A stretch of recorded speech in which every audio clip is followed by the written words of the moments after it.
Bonjour. Aujourd'hui, on va travailler la troisième et la dernière partie du chapitre 11, fonctions rationnelles. L'objectif de cette séance est d'étudier une fonction rationnelle.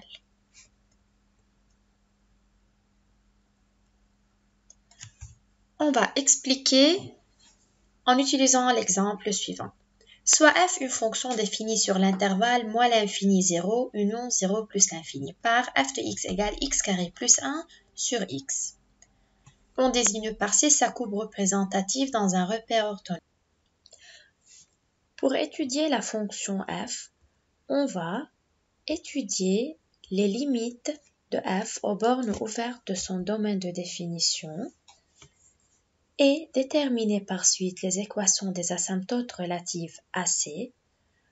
On va encore calculer la dérivée f' de f et dresser le tableau de signes de f' ainsi que le tableau de variation de f. Et finalement, on va tracer les asymptotes relatives à C et la courbe C représentative de f.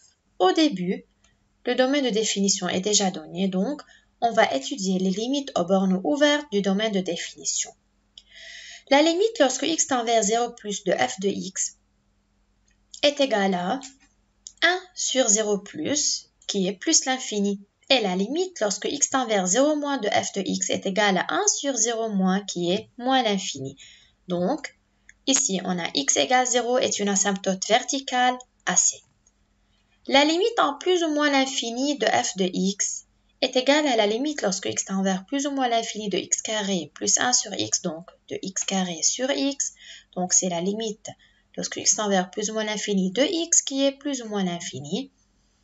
Ici, on a limite en plus ou moins l'infini est égale à plus ou moins l'infini.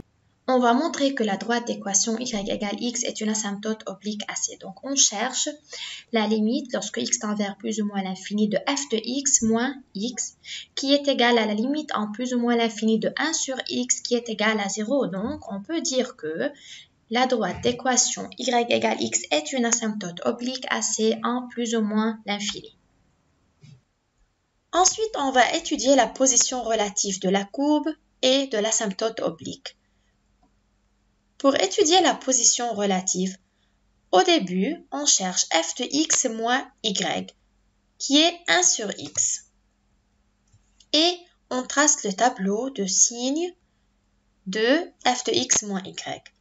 Lorsque f de x moins y est négatif, f de x est inférieur à y, c'est-à-dire graphiquement, la courbe représentant f au-dessous de la droite D. Et lorsque f de x moins y de D est positif, f de x est supérieur à yd, donc graphiquement, C est au-dessus de la droite D.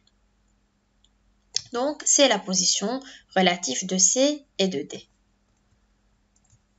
Maintenant, on va calculer la dérivée. F' est égal à u'v moins v'e sur v au carré qui est égal à x carré moins 1 sur x carré. F' s'annule pour x égale 1 ou pour x égale moins 1. Donc, le tableau de variation. Dans ce tableau, on a premièrement le domaine de définition qui est moins l'infini 0 union 0 plus l'infini, donc 0 n'appartient pas au domaine de définition. Ensuite, les racines de f' de x qui sont moins 1 et 1. Et donc, le signe C, même, opposé, même. Par suite, la courbe est croissante, décroissante. La deuxième partie est décroissante, croissante. La limite en moins l'infini, la limite de f lorsque x tend vers moins l'infini et moins l'infini. La limite de f de x lorsque x tend vers 0 moins et moins l'infini. La limite de f de x lorsque x tend vers 0 plus et plus l'infini et la limite de f de x lorsque x tend vers plus l'infini et plus l'infini.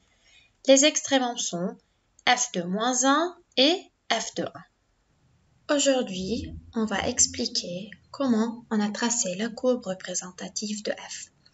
Remarquons dans le tableau que 0 n'appartient pas au domaine de définition, donc la droite d'équation x égale 0 est une asymptote verticale à la courbe et divise la courbe en deux parties. On a ici deux parties. La première partie passe de moins l'infini et c'est croissante jusqu'à moins 2, puis c'est décroissante. On remarque qu'on trace la courbe et l'asymptote oblique ici nous aide à tracer l'allure de la courbe au voisinage de moins l'infini. La courbe vient de moins l'infini et admet un maximum local en y égale moins 2, puis la courbe est décroissante. Encore, l'asymptote verticale ici nous aide à tracer l'allure de la courbe au voisinage de 0-. Pour la deuxième partie, on remarque que la courbe est décroissante. Elle descend de plus l'infini jusqu'à 2, donc au voisinage de 0 plus, la courbe vient de plus l'infini, admet un minimum local en y égale 2, puis la fonction est croissante, donc la courbe est croissante. Encore, l'asymptote oblique nous aide à tracer l'allure de la courbe au voisinage de plus l'infini. Le devoir pour la prochaine fois et merci.